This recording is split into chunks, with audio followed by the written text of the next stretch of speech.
Bismillahirrahmanirrahim. Assalamualaikum warahmatullahi wabarakatuh. Selamat datang di Umi Anissa Channel bersama saya Umi Anissa.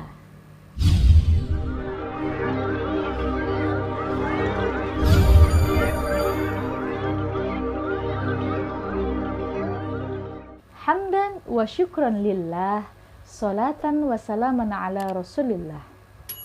Di video kali ini Bunda, Umi mau membahas tentang cara membangun budaya cinta Al-Quran di dalam rumah.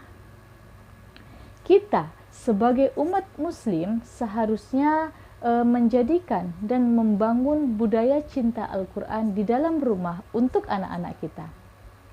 Pastinya orang tua mana sih Bunda yang gak bahagia melihat anaknya masih kecil nih sudah menghafal surah-surah pendek atau sudah menghafal beberapa juz di dalam Al-Quran. Tapi ingat ya Bunda, semua itu tidak akan bisa terjadi, tidak mudah semudah kita membalikkan telapak tangan kita ya Bunda. Semuanya butuh proses dan perjuangan untuk menjadikan anak cinta terhadap Al-Quran. Kita perlu mengenalkan dan membiasakan anak-anak kita untuk sering membaca Al-Quran dan dekat dengan Al-Quran ketika anak masih kecil. Oke Bunda, Umi akan membagikan 4 cara membangun budaya cinta Al-Quran di dalam rumah. Yang pertama caranya adalah budayakan untuk selalu membaca Al-Quran selepas sholat. Terlebih ketika kita sholat maghrib. Ketika kita sholat maghrib, biasakan untuk membaca Al-Quran ya Bunda, jangan sampai kita menonton TV. Nah, itu yang sering kita lakukan. Walaupun si anak tadi sedang bermain, biarkan saja Bunda si anak tadi bermain. Otomatis si anak tadi akan merekam kegiatan mengaji kita. Dan ada saatnya anak tadi akan mengikuti kebiasaan kita selepas sholat untuk membaca Al-Quran. Yang kedua adalah perkenalkan anak dengan surah-surah pendek. Bagaimana cara memperkenalkan ya Bunda? Nah, perkenalkan sering kita baca ketika anak akan tidur atau ketika anak sedang bermain. Buat membaca Al-Quran itu seperti permainan dia, seperti kita menyambung ayat kepadanya atau kita membacakan surah-surah pendek tadi dengan berulang-ulang kali kepada anak. Cara yang ketiga adalah biasakan memperdengar ayat-ayat Al-Quran. Nah, pastinya kita sebagai orang tua tidak akan bisa untuk non-stop membacakan Al-Quran di rumah kepada anak-anak kita ya Bunda. Tentunya kita memiliki kegiatan-kegiatan lain di luar rumah atau di dalam rumah.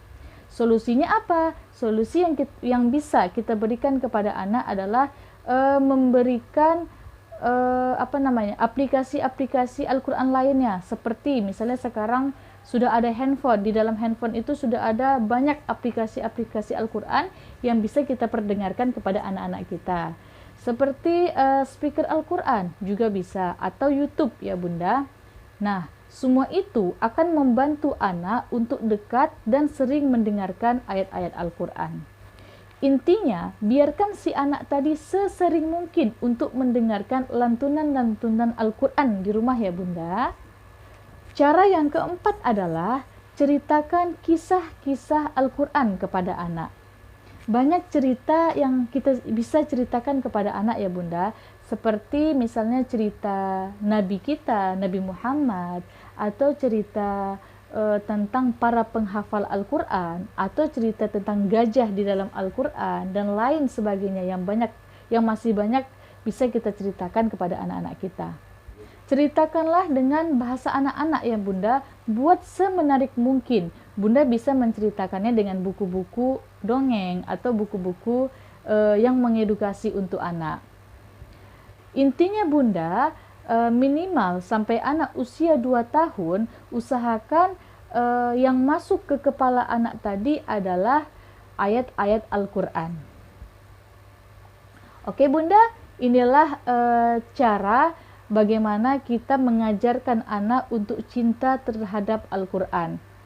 Mungkin inilah yang dapat Umi sampaikan. Semoga apa yang Umi sampaikan ini bermanfaat buat kita semua. Dan silahkan Bunda like dan share video ini. Pastikan juga Bunda untuk tetap dukung Umi Anissa Channel dengan cara subscribe channel ini. Terima kasih Bunda.